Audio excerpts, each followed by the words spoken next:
Okay, so we are in exercise 2B. So we have done part A and B now. So let's move to part C. They're asking you to calculate and estimate for the mean length of the slow worm. So how do you estimate the mean length in a frequency table? So I think you can see we have already created the columns that we require, right? We have created the mid value and the fx column. So how do we get the mean? Part C, fx equals, mean equals sigma fx over sigma f. So sigma fx, can I know the total fx here? So you have to add this. What is the total fx value? 13,707. You have to add this entire column. Add this entire column.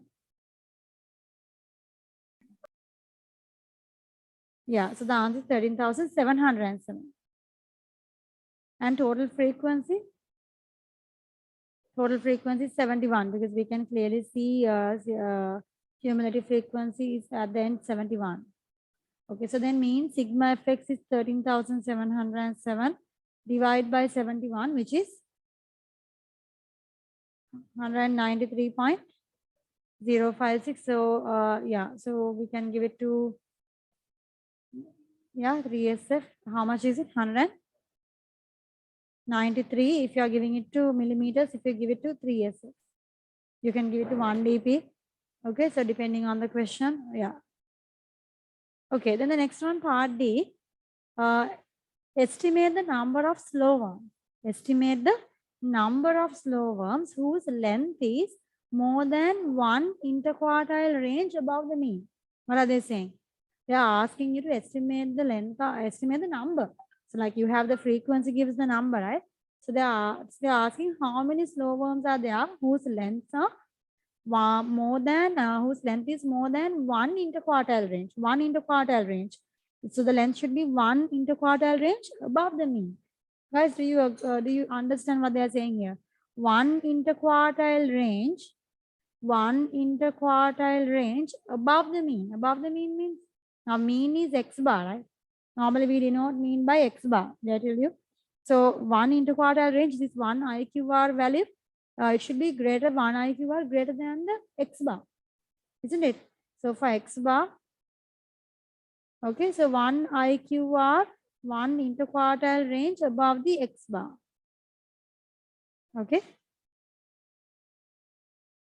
Okay, so the x bar value we got it as 193 and our interquartile range value we got it as 24.6.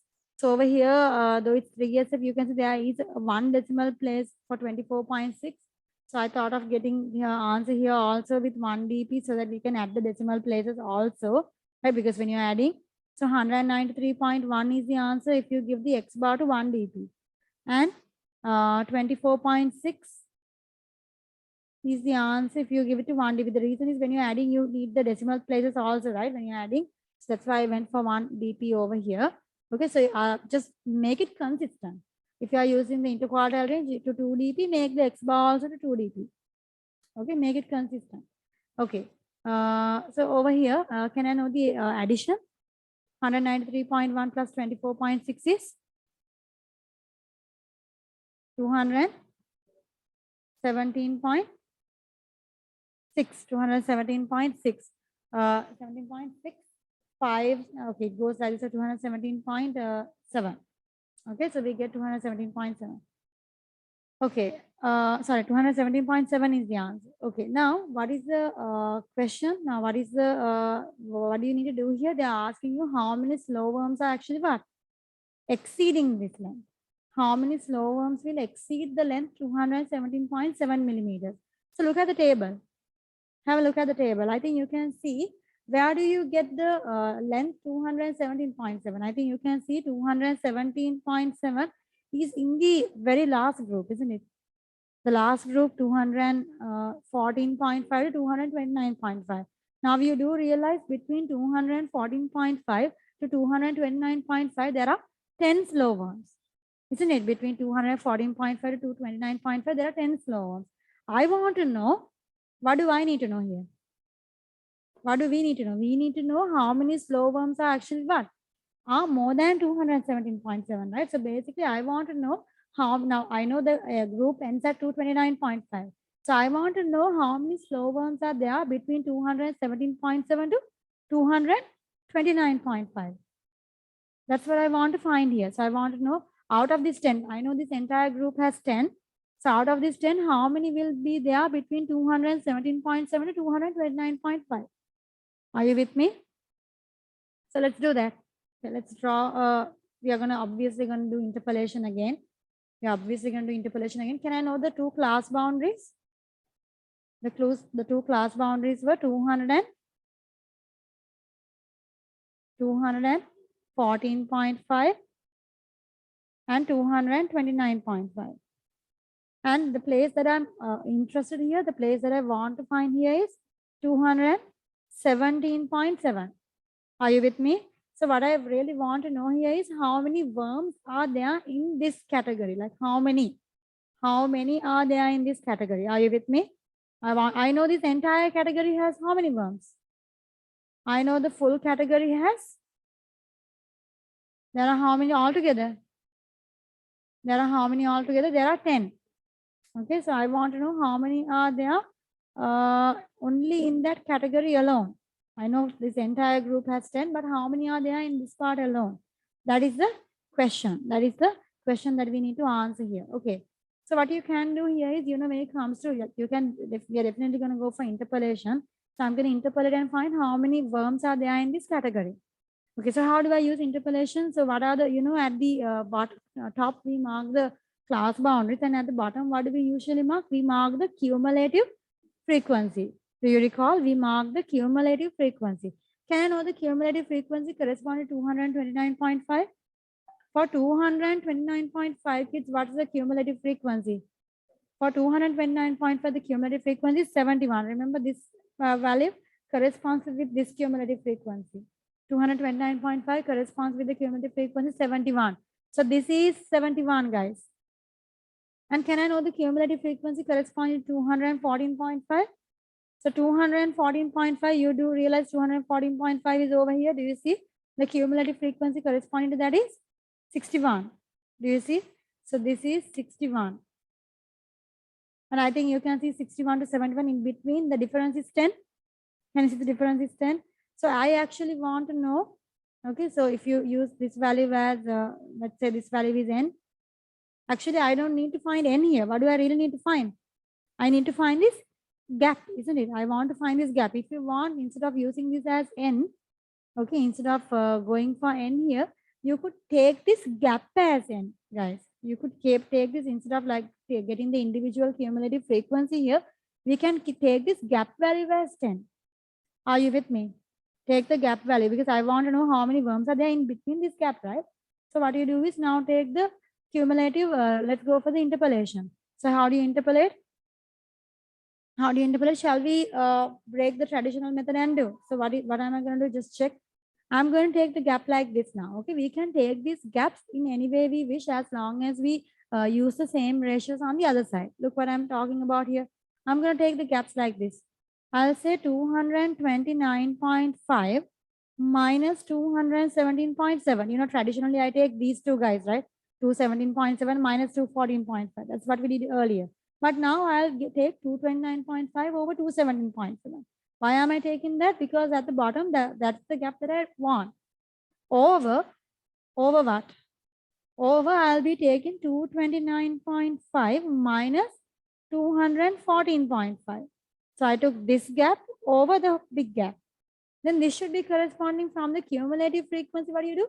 So do the same way. Now I took this gap over the large gap. Are you with me? So then at the bottom also, we should take the gap in that manner. So this gap, which is how much? N. Do we really need? Now I have already performed the subtraction because N is the subtraction between 71 and this cumulative frequency. Are you okay? Or else you could use this value as X and say and write 71 minus X. Okay, or else it's actually advantageous to write this as N because N is what we really need to find. How many slow worms that actually exceed 217.7. So N over, what is the other gap? The other gap is 71 minus 61. So 71 minus 61, that is 10. And now what? Make N the subject. Make in the subject. That's all you have to do here.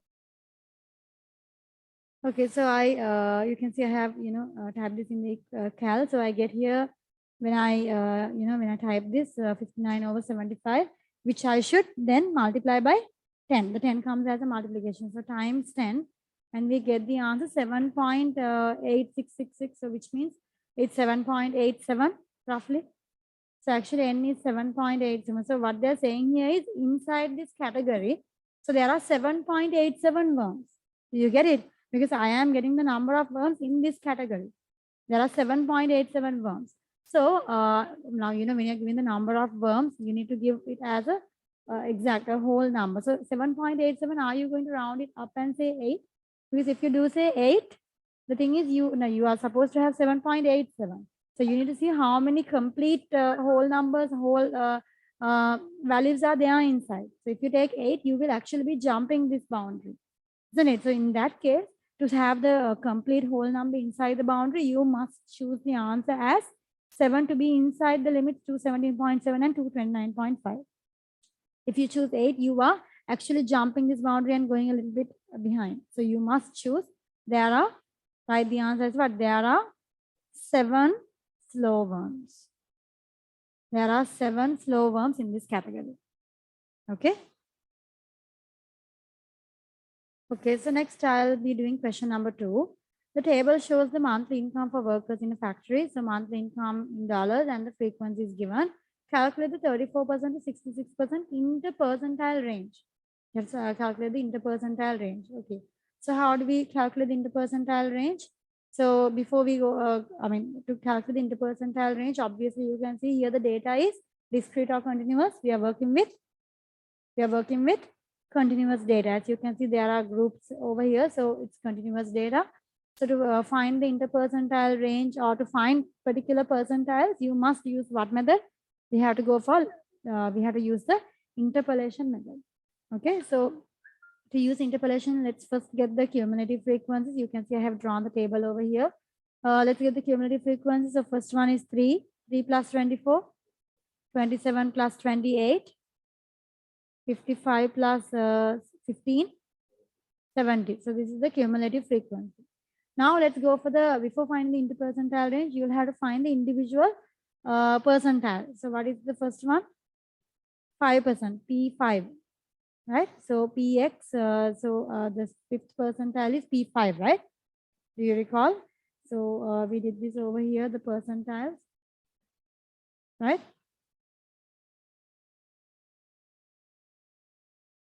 Yeah. Yeah, so I think I gave you these rules. Do you recall? So percentiles, so for percentiles, continuous data, do you recall the equation? So X percentile is X over 100 into N. N is the total frequency. Okay.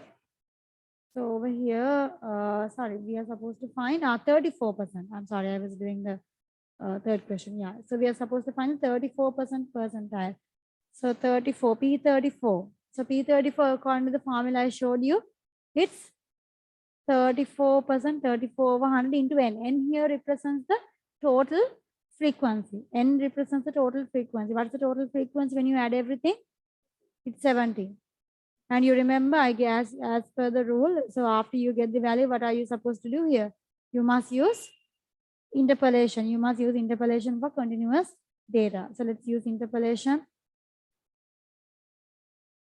Okay, so let's use interpolation over here. Can I first know the value? 34% of 70 is how much? Exactly 23.8. Okay, so you get 23.8. So this is the cumulative frequency. Are you going to round this or do anything? No, keep it as it is. You're not supposed to round it off. So now let's go for the interpolation. So go for the interpolation and find the group. Find the group that contains the cumulative frequency 23.8. So is it there in the first group? So in the first group, you have three workers. It doesn't cover 23.8, but you can see when you reach the second group, the cumulative frequency passes 23.8, which means 23.8 is in the class group 1000 to 1100. Also, when you're using linear interpolation, you also need to really check on what? We have to first check on the class boundaries. That's the first thing to do actually before you do this. So do we have to correct the class boundaries or are we good to go? You can see that the class boundaries are already corrected. If there are any gaps in the class boundaries before you do linear interpolation, you must correct the class boundaries because you can see it's the class boundaries we use over here. So you must use the corrected class boundaries in an event there is a correction required. If there is a gap, okay. If there is a gap, please use the corrected class boundaries. Okay. So 23.8, the cumulative frequency is covered in the second group. 27 is the first one to pass 23.8. So your group is 1000 to 1100. Agree? 1000 to 1100. And yeah, so this is P34. P34 is somewhere in between the 1000 and 1100 group. And let's mark the cumulative frequency. So for 1000, you can see for 1000, the cumulative frequency is 3. And you can see for 1100, cumulative frequency is 27. Okay, so just telling to you what is the cumulative frequency if you want 900. For 900, the cumulative frequency should be, like now I said this cumulative frequency 3 corresponds to 1000. Okay, this cumulative frequency 27 corresponds to 1100. Isn't it? So for 900, just to give you a heads up, for 900, the cumulative frequency should be 0. If by any chance you require it for 900, if you want the cumulative frequency, it should be 0 because we start at that point. At that point, the cumulative frequency should be 0. Okay, so we don't need that over here. Okay, so at P34, the cumulative frequency 23.8, and you can clearly see 23.8 cumulative frequency is between 3 and 27. So this value should clearly be between these two values. Okay, so now you can use linear interpolation, and when you're using interpolation, just choose the boundaries, just choose these. So I'll be choosing P34 minus 1000. I'll choose P34 minus 1000 divided by 1100 minus 1000. So I'm choosing this gap over the large gap. So that when I'm doing the, when I'm going to the other side, the cumulative frequency also, I should be obeying the same order. Okay. So what is that order? In that case, at the bottom, I get 23.8 minus 3 over 27 minus 3. Just follow the same order which you followed at the top at the bottom. So whatever the order you follow in this side, you should follow it on the other side. Okay. And now what? Make P34 the subject. Make P34 the subject. So P34 minus 1000 over 1100 minus 1000 is 100 equals, let's type this in the calc. So 23.8 minus 3 over 27 minus 3. That's 13 over 15. That's 13 over 15. So P34, I'll write it in one go. P34, 13 over 15 will multiply by 100 and that minus 1000 will come as a plus 1000. So you have 13 over 15 times 100 plus 1000. Agreed? Okay, so now let's type in the calc. 13 over 15 times 100 plus 1000, which is 1086.666. And also make sure that the answer you get, check if it is in between the two boundaries, 1000 and 100. Is it in between? So we get 1086.666, which is definitely in between the two values that we found. So it's correct. Okay.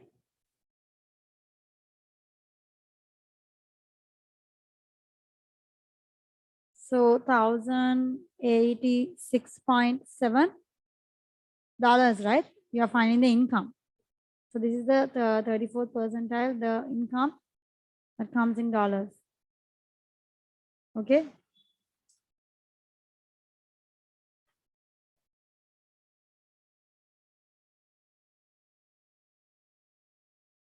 Next, let's go for the 66th percentile. Okay.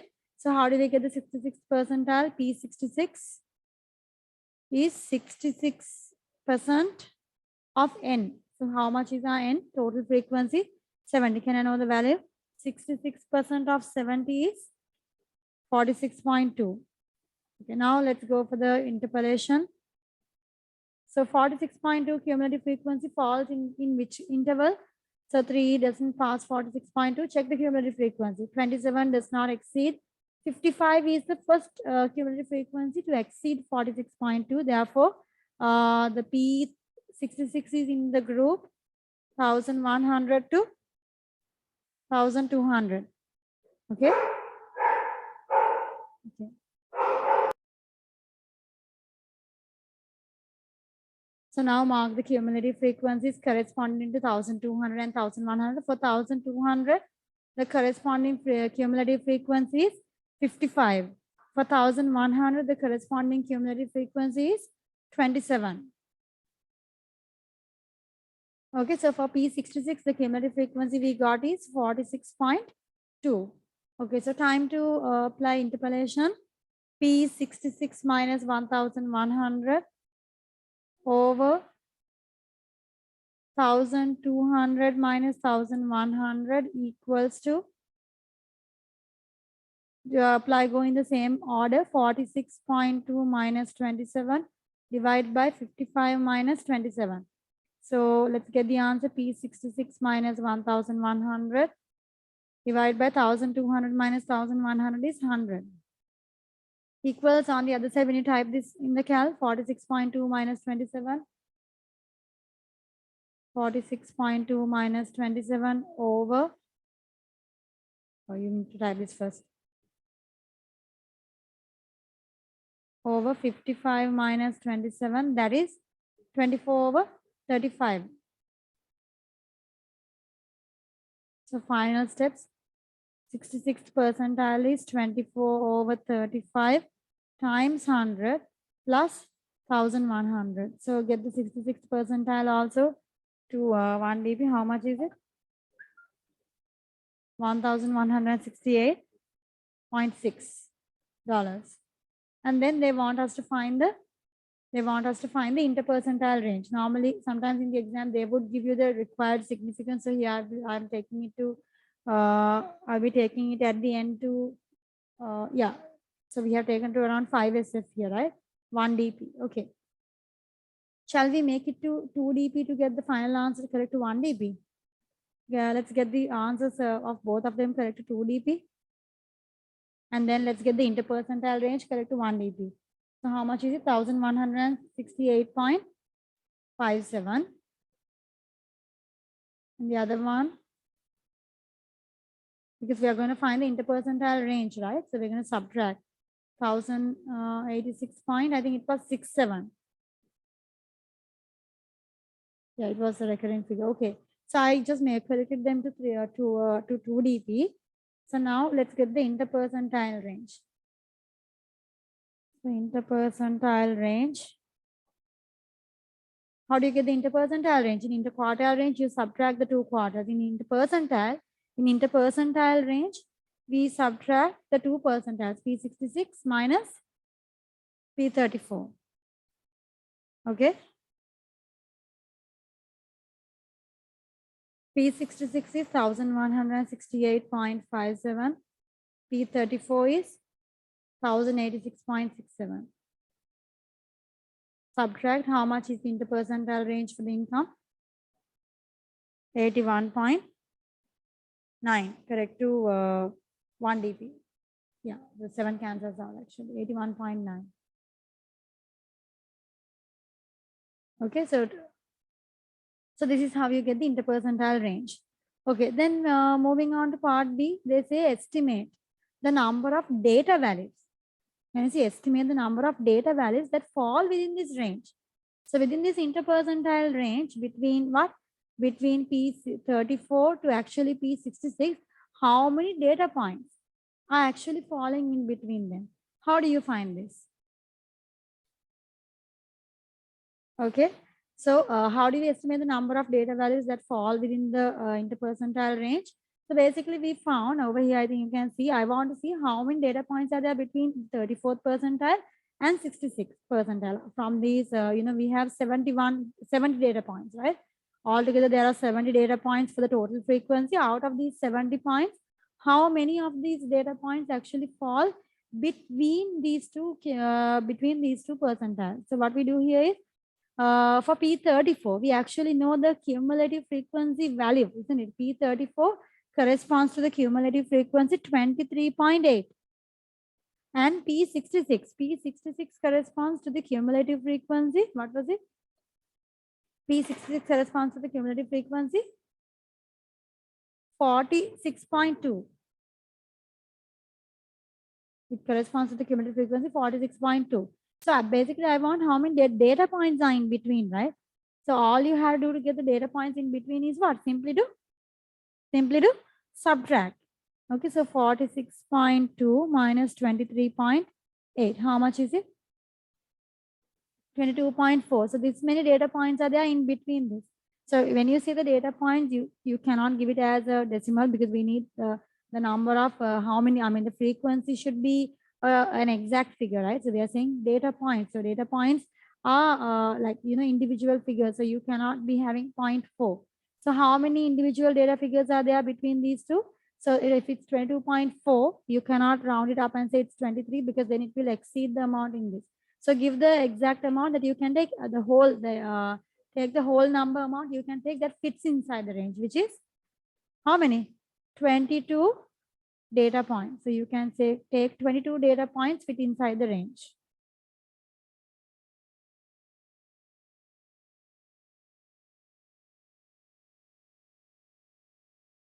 Question number 4, the daily mean temperature in degrees Celsius in Santiago for each of the first 10 days of June is given below. So they have given you the temperature for the first 10 days in the month of June. Okay. So when, the first thing is this, when you see data given in this format, you have to ask yourself the question, is this discrete or is this continuous? When you see data given in this particular form, is it discrete or continuous? This is discrete data. Okay, decimal point is not a problem here because we are trying to get the temperature measured to 1 dB. So you can see they have given you 10 different temperatures. So this is discrete data because you have the temperature for each one of the day. You do not have values in a range.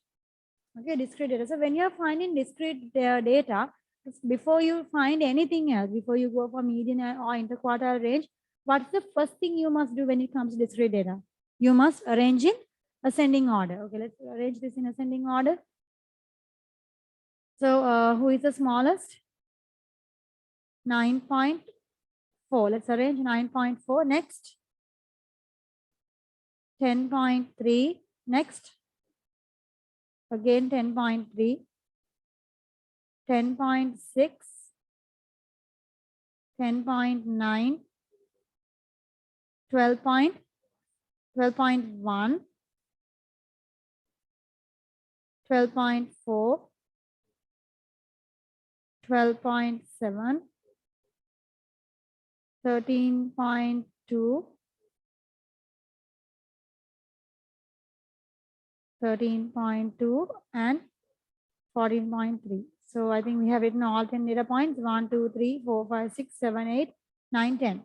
Count and see whether you have all the 10 data points. Okay. So now this is arranged. The data set is arranged in ascending order. Okay, so now let's go for the median and the interquartile. So in median, you could even use the easy way where you can, simply cut from the corners and find the middle value. You could do that as well, right? Or else shall we go with our normal equation? What is the equation I go with this? Median equals n divided by 2. Do you recall? N is over here 10 data points, 10 divided by 2 is 5. So is 5 is fifth point the answer? Is the fifth point the answer?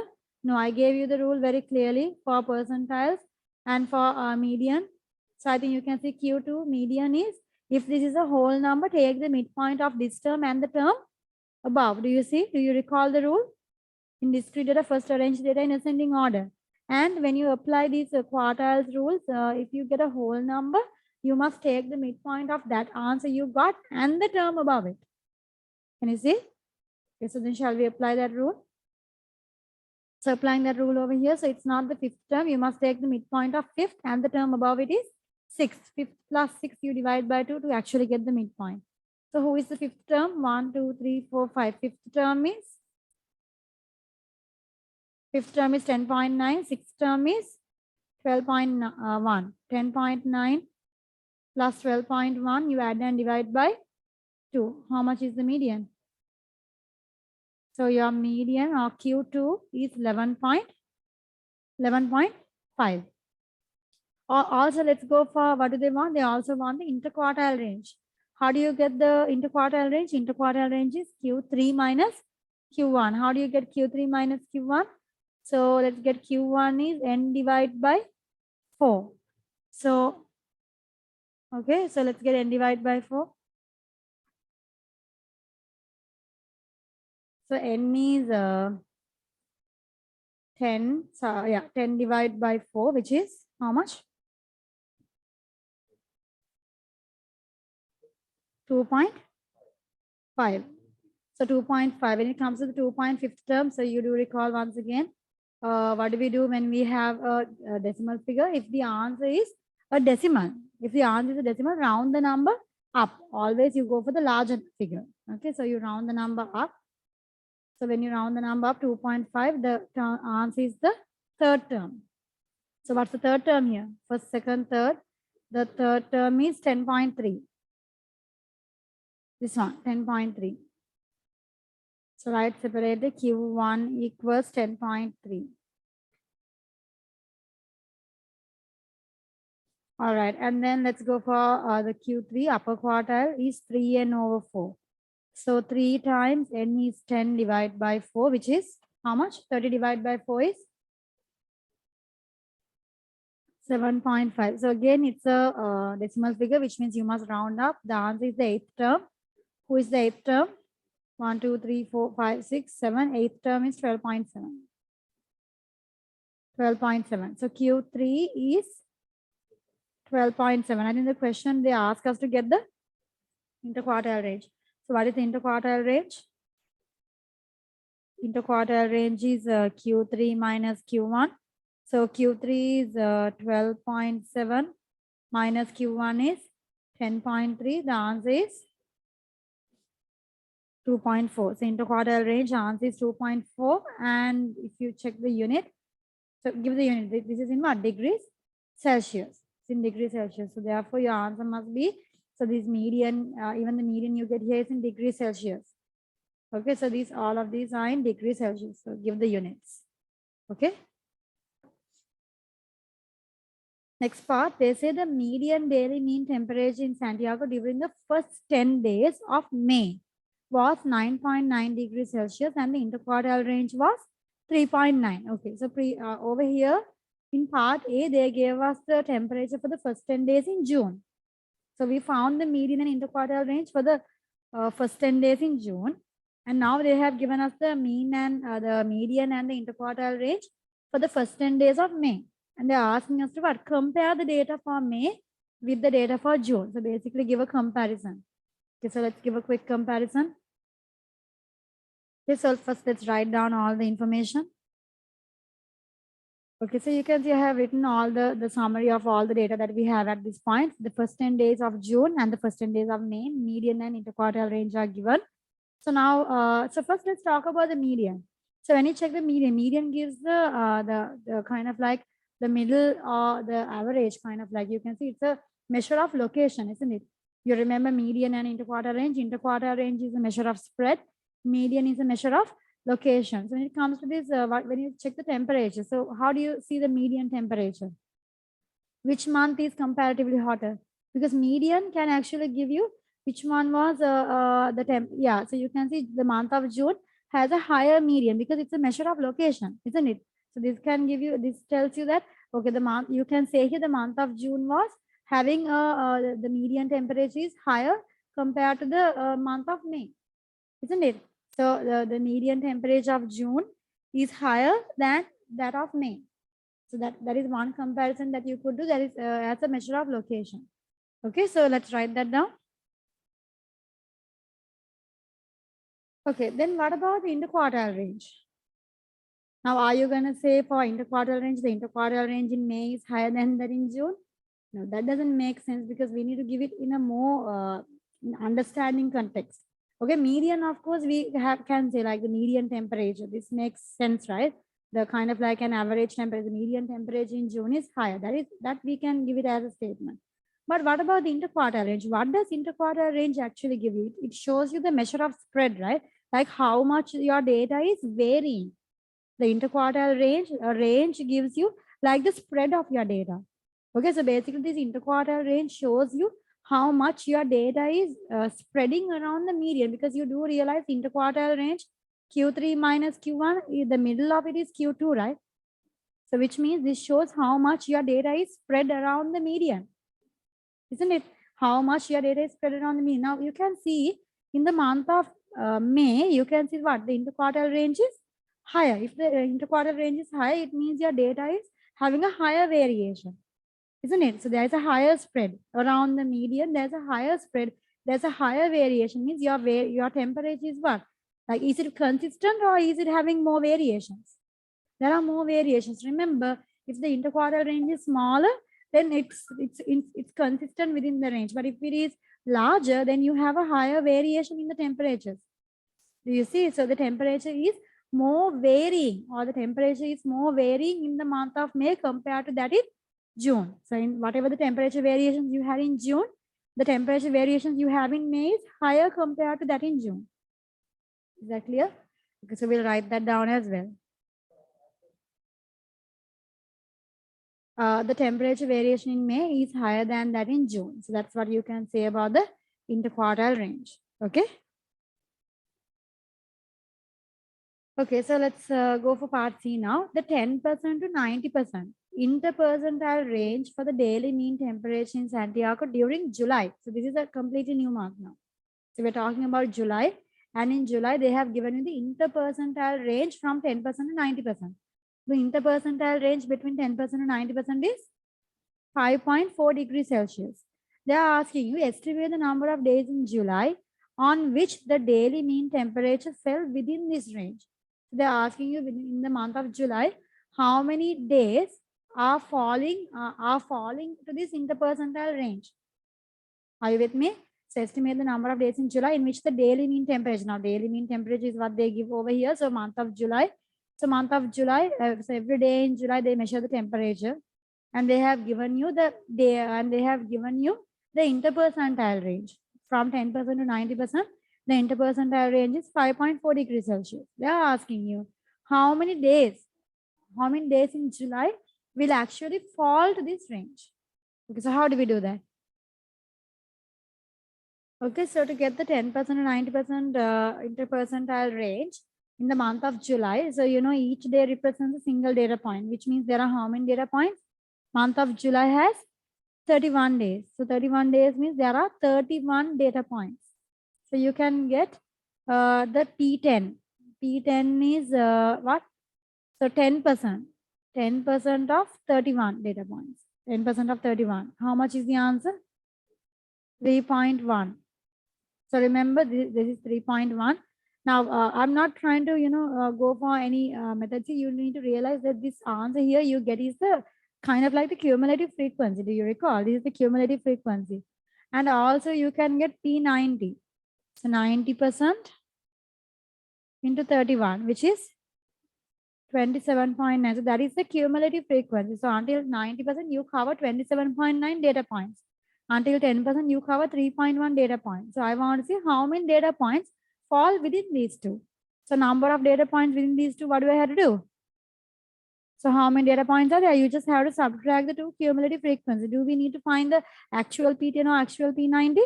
No, to find the actual P10 P90, we can't do it.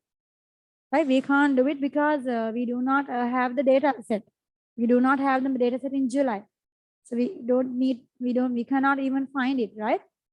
Can I know the subtraction? 24.8. So then how many data points are falling exactly in between these two data points?